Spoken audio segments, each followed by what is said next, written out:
어떤 순간에도 나는 나를 믿을 것이다. 내 무릎에는 지금도 어릴 적 놀다가 생긴 흉터가 10개도 넘게 남아있다. 그 흉터들을 보고 있노라면 나도 모르게 웃음이 나온다. 비행기 낙하산 놀이를 하다 계단 모서리에 무릎을 부딪혀 뼈가 보일 정도로 깊게 베어 생긴 흉터. 이 안에는 같이 놀던 친구들이 모두 놀라 얼굴이 하얗게 변했던 기억이 함께 묻혀 있다. 이 푸른 자국은 연필을 들고 뛰다가 넘어져 연필심이 박힌 흔적이고, 그때 아버지는 연필심을 빼주며 나보고 조심성이 없다고 나무랐다. 무릎 가운데 지도처럼 남아있는 큰 흉터는 넘어져서 생긴 상처에 화상 연고를 잘못 발라 생긴 것이다. 결국 상처가 곪아서 며칠 학교를 못 갈 정도로 열이 펄펄 났다. 물론 아무 약이나 발랐다고 어머니에게 크게 혼나야만 했다. 어쨌든 흉터 하나하나마다 이야기가 들어있어 내가 살아온 과거를 증명해주고 있다. 어릴 적에는 흉에서 자꾸 신경이 쓰이고 가리고만 싶었던 흉터들이 지금은 오히려 그런 과거를 거쳐 지금 여기에 내가 존재하고 있음을 알려주는 삶의 기록이 된 것이다. 그런데 몸뿐 아니라 내 마음에도 여기저기 크고 작은 흉터들이 산재해 있다. 어쩌면 내가 기억하지 훨씬 전부터 흉터는 이미 있었을지도 모른다. 왜냐하면 내가 기억하는 한 내가 가질 수 있는 것은 원하는 것보다 훨씬 적었기 때문이다. 엄마와 아빠, 가족, 선생님, 친구들로부터 사랑과 인정을 받고 싶은 욕구가 그만큼 크기도 했고, 또 세상이 내 중심으로 돌아가 주었으면 좋겠는데 세상은 내게 그리 호락호락하지 않았다. 그러다 보니 여기저기 깨지면서 상처를 많이 입었고 아물던 상처가 덧난 적도 많았다. 그뿐이랴 상처 하나가 아물기도 전에 또 다른 상처를 입기도 했다.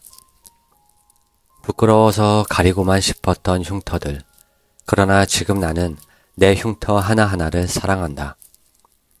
상처를 입고 그것이 회복되어 흉터로 남고 다시 상처를 입고 그것이 아물어 또 다른 흉터가 되는 동안 나는 더욱 성장하면서 인생을 배웠다. 결핍과 상실로 인해 상처를 입고 때론 그것들을 메우기 위해 부단히 노력하고 때론 견디는 법을 배우며 인생을 만들어 나가는 것. 그러면서 더욱 풍요로워지는 삶을 경험하는 것이 인간이지 싶다. 그러므로 흉터는 우리가 어떻게 받아들이느냐에 따라 삶의 훈장이 될 수도 있고 숨기고 싶은 창피한 흔적이 될 수도 있다. 만일 몸과 마음에 감추고 싶은 큰 흉터가 있다면 더 이상 그 흉터 때문에 괴로워하지 마라. 그럴수록 생채기만 더 날 뿐이다. 왜 상처는 벌써 아물었는데도 그 흔적 때문에 괴로워해야 하는가? 내 딸아이는 어릴 적 심장 수술을 받았다. 지금도 아이의 가슴에는 그때의 수술 자국이 길게 나 있다. 딸아이는 그 흉터 때문에 고민이 많았는데 어느 날 나는 아이를 꼭 안아주며 말했다. 그 흉터는 바로 네가 큰 병을 이겨냈다는 징표란다. 어린 나이에 그 큰 수술을 견뎌내는 건 아무나 할 수 없는 일이었어. 그래서 나는 네 흉터가 오히려 자랑스럽다. 당신도 마찬가지다. 상처는 쓰라렸지만 상처를 이겨내는 과정은 힘들었지만 어쨌든 당신은 그것을 이겨냈다. 흉터가 바로 그 증거이다. 흉터야말로 당신이 그만큼 용감했고 강인했음을 말해주는 삶의 훈장인 것이다. 그러므로 큰 상처에도 불구하고 씩씩하게 살아남은 당신 자신을 칭찬해 주었으면 좋겠다. 사람들은 흔히 의사가 병을 낫게 해준다고 믿는다. 그래서 환자들을 치료하다 보면 종종 감사 인사를 듣게 된다. 선생님, 감사해요. 덕분에 많이 좋아져서 이렇게 웃기도 하네요. 선생님이 아니었다면 제가 어떻게 됐을지 생각만 해도 끔찍해요. 그럴 때마다 내 대답은 한결같다. 실은 제가 치료한 것이 아니라 당신이 그 문제들을 이겨낸 거예요. 전 단지 당신이 마음속 갈등을 풀 수 있게끔 도와준 거죠. 당신은 이미 스스로 치유할 힘을 가지고 있어요. 당신이 그걸 몰랐을 뿐이에요. 어쩌면 여러 가지 힘든 기억과 갈등 때문에 그 힘이 마음 한구석에 찌푸려져 있었을 수도 있고요. 그래서 저는 당신이 그 힘을 되찾게끔 도와드린 것 뿐이에요. 그러니 문제를 해결한 것은 당신 자신입니다.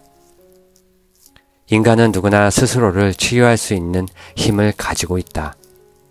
다른 말로 회복 탄력성이라고 하는데 그것은 힘든 상황에 맞닥뜨렸을 때 그 스트레스를 이겨낼 수 있도록 돕는 힘을 말한다. 상처가 난 자리에 새살이 돋듯 마음의 상처를 스스로 치유하는 회복 탄력성. 그 힘은 우리의 생각보다 훨씬 더 강력하다. 많은 사람들이 홀로코스트 같은 비극적인 사건을 겪고도 살아남아 다시 삶을 일으켜 세울 수 있었던 것도 모두 회복 탄력성 덕분이었다. 미국의 심리학자인 살바토레 메디는 일리노이 벨 전화 회사가 문을 닫을 위기에 처했을 때 직원 430명을 대상으로 스트레스에 대한 연구를 했다. 그때 직원들 대부분이 심리적 공황 상태에 빠져 이혼을 하거나 심장마비, 뇌졸중으로 쓰러지는 등 많은 어려움을 겪었다. 그런데 신기하게도 직원의 3분의 1은 그전과 비교해서 크게 달라지지 않았다. 건강을 잘 유지했고 해고를 당한 뒤에도 곧바로 다른 일자리를 얻었다. 그들의 공통점은 다른 사람들보다 회복 탄력성이 뛰어나다는 데 있었다. 회복 탄력성이 뛰어나다고 해서 스트레스를 받지 않는 것은 아니다. 다만 회복 탄력성이 뛰어난 사람들은 스트레스에 압도되지 않고 그것을 극복할 수 있다고 믿는다. 그들은 누구나 살다 보면 고난을 겪을 수 있다는 사실을 받아들이고 더 나아가 역경을 성장의 기회로 받아들인다. 또 다른 사람들을 탓하기보다 오히려 그들에게 힘들다고 말하고 위안을 얻으며 고통을 이겨내는 법을 배우려 노력한다. 당신도 지금 좌절과 절망의 늪에 빠져 있는가? 그렇다면 기억하길 바란다. 신은 우리에게 고난과 상처를 주지만 그것을 극복해 나갈 수 있는 회복 탄력성 또한 선물로 주었다는 것을. 그러므로 나는 믿는다. 지금 겪는 고통이 끝이 없어 보인다 해도 당신은 분명 자신을 추스른 다음 움직일 것이고 하루하루를 이겨낼 것이고 다시금 앞으로 나아갈 거라고. 그러니 힘든 상황을 헤쳐나가고 싶다면 가장 먼저 당신이 스스로를 믿을 수 있어야 한다. 그러면 지금껏 그래왔듯 당신 내부에 잠재되어 있던 놀라운 힘을 든든한 지원군으로 삼아 어디든지 갈 수 있을 것이다.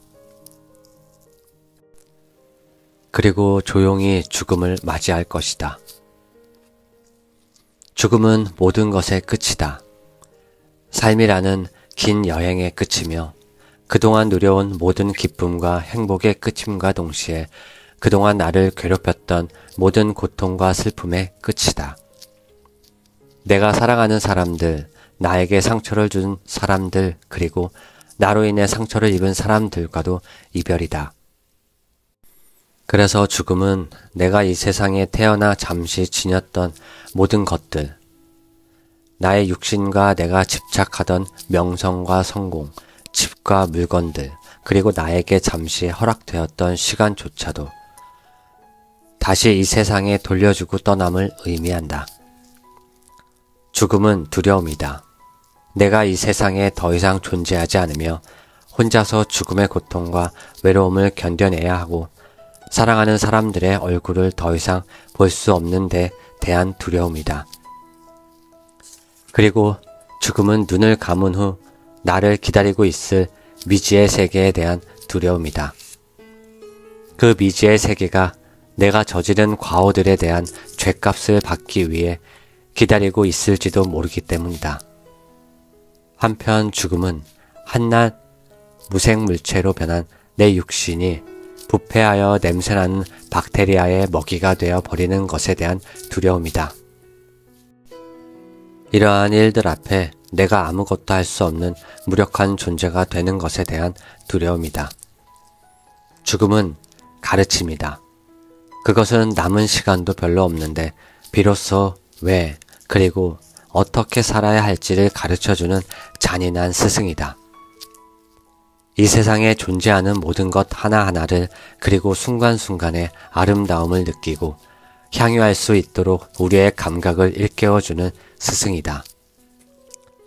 다시 시작할 수도 없는데 나에게 진정 소중한 것이 무엇인지를 뒤늦게야 가르쳐주는 무심한 스승이기도 하다.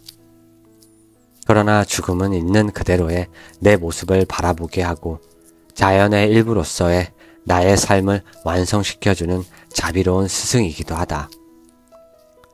이 세상에 용서 못할 것이 없고 해결 못할 것이 없음을 보여주며 무엇보다도 감사하는 법을 가르쳐주는 스승이다.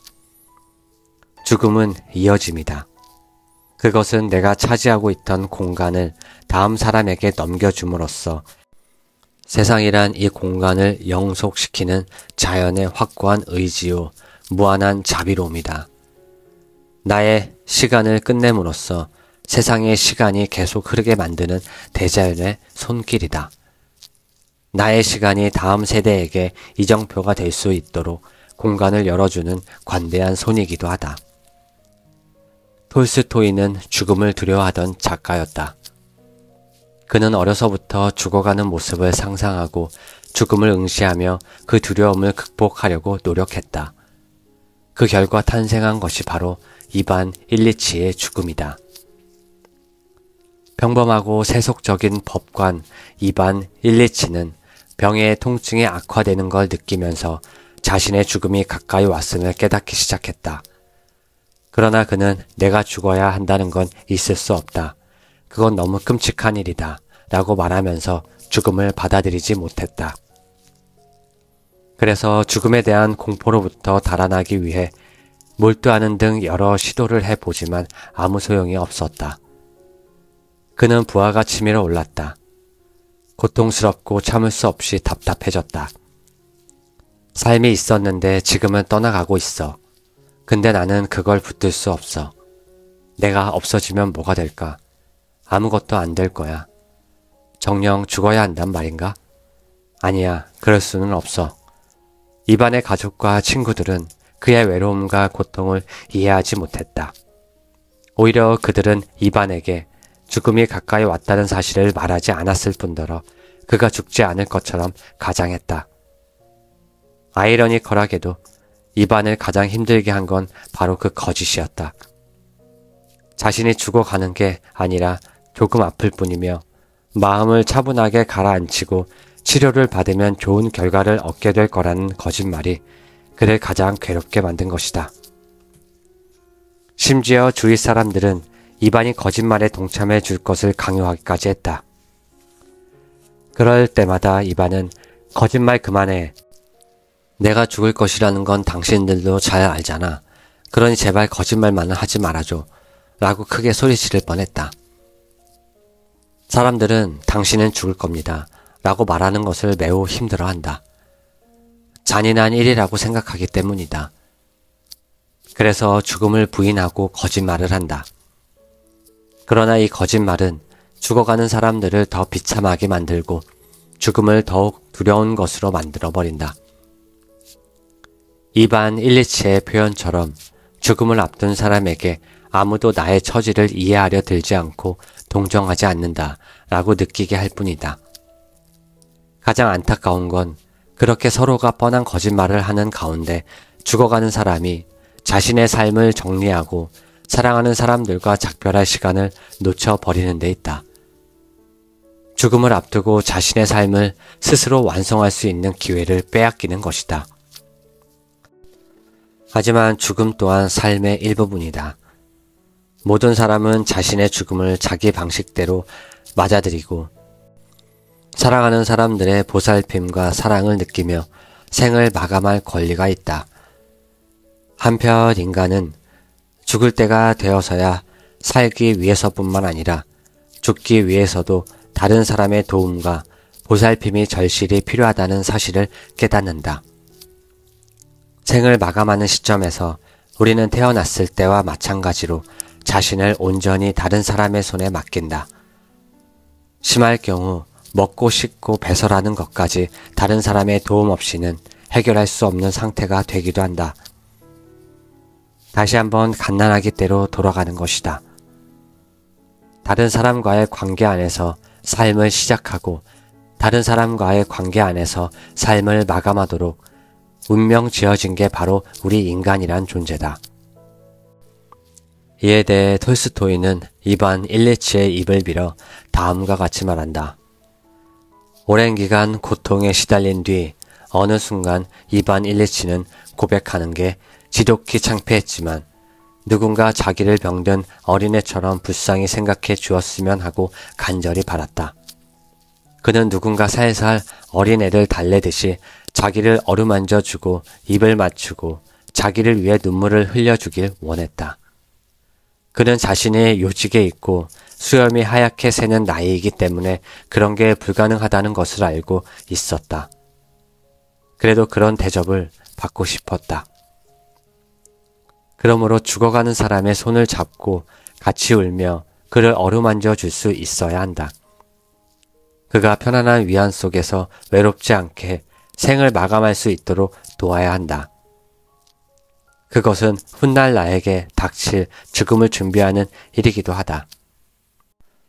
우리 또한 죽음 앞에서 갓난아이가 될 터이고 누군가의 부드러운 손길을 절실히 원하게 될 테니까 어쩌면 죽어가는 사람은 우리에게 죽는 법을 가르쳐주고 있는지도 모른다. 죽음은 삶의 일부다. 사람들은 살 때도 죽을 때도 인간의 존엄성을 잃지 않고 싶어 한다. 그러면 도대체 어떻게 죽음을 맞이해야 할까? 어떻게 해야 죽음에 대한 두려움을 극복하고 죽음의 운명을 받아들이며 죽음을 통해 우리의 삶을 성숙시키고 완성시킬 수 있을까? 22년 전 파킨슨병을 진단을 받고 처음으로 죽을지도 모른다는 사실에 직면했을 때 나는 내가 좀 더 멋있을 줄 알았다. 하지만 나 또한 이반 일리치와 다르지 않았다. 내게 닥친 운명을 원망하고 분노했으며 한없이 겁에 질려 벌벌 떨었다. 이반 일리치의 생활은 가장 단순하고 가장 평범했기 때문에 가장 두려운 것이었다. 이반 일리치에 대한 묘사는 이렇게 시작된다. 그리고 이 짧은 문장 안에 우리가 죽음을 두려워하는 이유와 두려움 없이 조용히 죽음을 맞이하는 방법이 그대로 녹아들어 있다. 지극히 세속적이었던 그는 출세와 허영심의 만족을 추구하며 살아왔다. 마치 자신의 일상에는 죽음이란 전혀 없는 것처럼, 하지만 죽음 앞에서 이제껏 자신이 추구해온 것들이 얼마나 부질없는 것인지를 뼈저리게 느끼게 된다. 그래서 그는 자신이 잊고 살았던 즐거움과 우정, 희망 등을 기억해내기 시작한다. 통증과 외로움에 시달리며 생명의 마지막 순간까지 사랑과 미움, 희망과 절망 사이에서 방황을 거듭하던 이반은 지나간 삶이 괜찮았다고 자신의 삶을 정당화하려는 것이 바로 자신의 죽음을 가로막고 있음을 알게 된다. 그러자 죽음에 대한 공포가 사라지고 최후의 순간 마침내 죽음을 향해 나아가는 존재가 이런 것이구나 하고 깨닫는다. 이런 실존적 깨달음은 그에게 빛을 보여준다. 그는 그동안의 공포와 불안, 분노, 고통, 고독, 절망 등을 떠나보내고 가족들에게 연민의 정을 느끼며 신에게 용서를 빈다. 그리고 어느 순간 입안을 내치는 큰 소리로 말했다. 이렇게 좋을 수가. 그리고 그는 숨이 끊어지는 마지막 순간, 이제 죽음은 끝이다. 다시는 오지 않을 것이다. 라는 생각과 함께 숨을 절반쯤 마시다 숨을 멈추고 긴장을 푼 뒤 조용히 숨을 거둔다. 이처럼 죽음을 인정하면 현재를 더 세심하게 느끼며 거기서 인생의 참 행복을 찾을 수 있게 된다. 요즘 산다는 게 이렇게 행복한 거구나 하는 걸 새삼 느껴요. 천국이 바로 지금 내가 살고 있는 이곳이라는 생각도 들고요. 내가 살아가고 있다는 사실이며 내가 보고 듣는 것 하나하나가 다 섬세하게 느껴지며 경이로워요. 모든 것에 대한 감각이 살아나는 것 같아요. 물론 때로 섬차고 답답하지만 내가 살아있다는 사실이 그리고 희망을 품을 수 있다는 사실이 얼마나 행복하고 감사한지 몰라요. 지난 날에 고통이 없었다면 지금도 이런 행복을 모른 채 어리석게 살고 있었을 거예요. 수년 동안 삶과 죽음의 갈림길에서 아슬아슬한 줄다리기를 하던 한 환자의 말이다.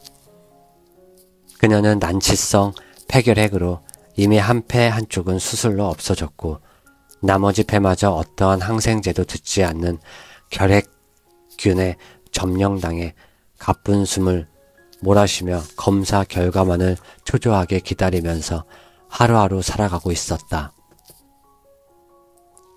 그동안 그녀는 우울증으로 치료를 받아왔는데 내가 할 수 있는 일이란 그녀의 얘기를 들어주는 일뿐이었다.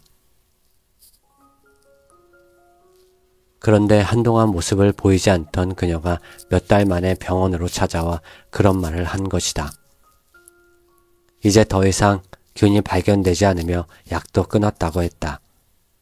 그녀는 환한 미소로 오히려 나를 치료해 주고 갔다.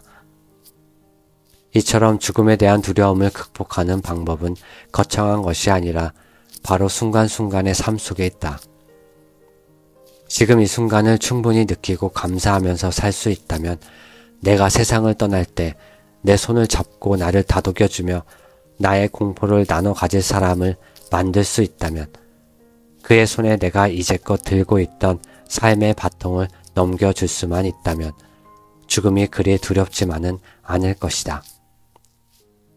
그리고 죽음은 끝이 아니라 삶의 연속된 한 부분이라는 사실을 받아들일 수 있다면 죽음은 오히려 내 인생을 최종적으로 완성시키는 과정이 될 것이다. 나도 그렇게 조용히 죽음을 맞이하고 싶다. 그것이 나의 마지막 바람이다.